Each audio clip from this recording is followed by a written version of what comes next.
इस वक्त की बड़ी खबर आ रही है सुप्रीम कोर्ट से, जहां उत्तर प्रदेश की योगी सरकार को लगा है तगड़ा झटका। कांवड़ यात्रा में नेम प्लेट लगाने को लेकर जो आदेश जारी किया गया था, जो निर्देश प्रशासन की तरफ से दिए गए थे, उस पर सुप्रीम कोर्ट ने अंतरिम रोक लगा दी है। यानी इन्हें अब लागू नहीं किया जाएगा, इस पे तुरंत रोक लगा दी गई है। और साथ ही उत्तर प्रदेश के अलावा मध्य प्रदेश और उत्तराखंड सरकार को नोटिस जारी किया गया है और उनसे 26 जुलाई तक जवाब मांगा गया है। आपको बता दें कि इस मामले में जस्टिस ऋषिकेश राय और जस्टिस भट्टी की बेंच ने सुनवाई की और इस दौरान कई तरह की दलीलें दी गई। आपको बता दें कि इस मामले में एक NGO association for protection of civil rights ने याचिका दायर की थी और इस मामले में वकील सीयू सिंह उनकी तरफ से दलीलें दे रहे थे। साथ ही अभिषेक मनु सिंघवी ने भी अपनी दलीलें रखी और इस आदेश को एक तरह से आर्थिक मौत करार दिया।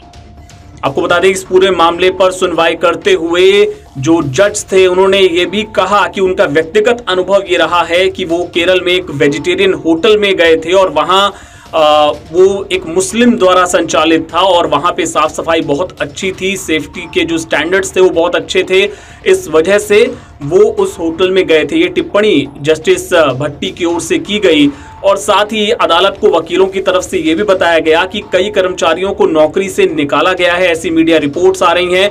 जज ने साफ तौर पे कहा कि इस तरह का आदेश इंप्लीमेंट करना एक तरह से संविधान के खिलाफ होगा और उस पे अंतरिम रोक सुप्रीम कोर्ट की तरफ से लगा दी गई है।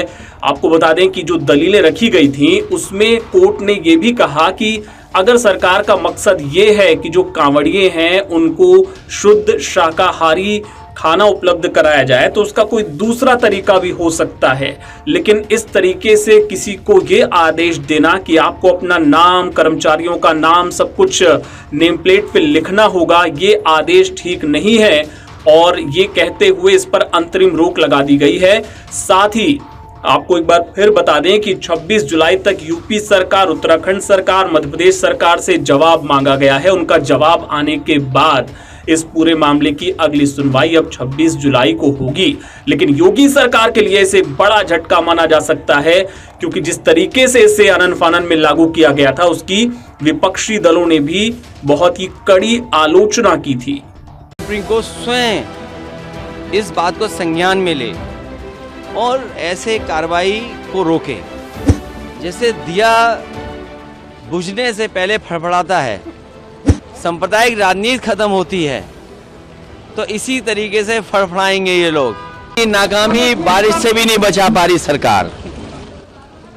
सरकार की ये नाकामी है कि बारिश से भी नहीं बचा पा रही, सोचिए।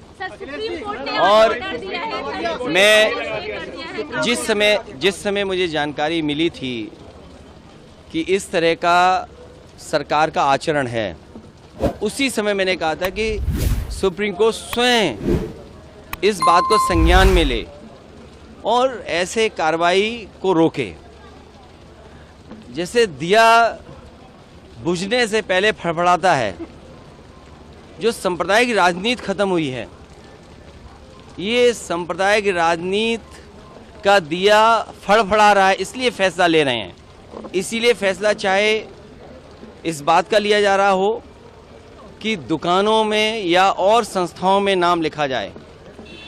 मुझे उम्मीद है कि सुप्रीम कोर्ट जब इस बात पर चर्चा करेगा और संज्ञान में जब लिया है तो ऐसे कई कदम सरकार उठाएगी, क्योंकि जब सांप्रदायिक राजनीति खत्म होती है तो इसी तरीके से फड़फड़ाएंगे ये लोग। और उसी तरीके से आपने देखा होगा कितने दिनों लगा हुआ प्रतिबंध, उस पाबंदी को भी हटा दिया है।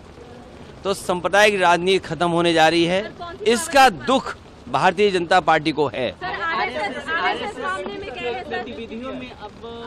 इसीलिए मैंने कहा कि जब सांप्रदायिक राजनीति खत्म होने लगती है तो आखिरी समय सांप्रदायिक राजनीति को जिंदा रखने के लिए, और ये तो बड़े सेंसिटिव चीज़ है कि अगर अधिकारी सेंसिटिव पोस्ट पर जाएगा और उसका व्यवहार आचरण किसी संस्था से या पॉलिटिकल पार्टी के माध्यम से उसका किया जाएगा, वो तो हम उत्तर प्रदेश में देख ही रहे हैं, हर दिन देख रहे हैं कि अधिकारी किस तरीके से पॉलिटिकल पार्टी का जो काम है वो कर रहे हैं।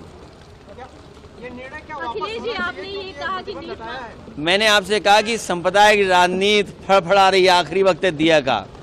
ये सांप्रदायिक राजनीति ऐसे ही जाएगी, जनता समझ चुकी है इन बातों को। आज सोशल मीडिया से लेकर आपके चलते फिरते जीवन में भी पत्रकारिता के बुरे दौर की चर्चा होती है, क्योंकि जिन लोगों पर सूचना देने की जिम्मेदारी है वो आपके लिए नहीं बल्कि कॉरपोरेट और सरकारों को फायदा पहुंचाने में लग गए हैं। विज्ञापन मॉडल को खारिज कर आप इस बीमारी को दूर कर सकते हैं और अपने नारे को बुलंद कीजिए।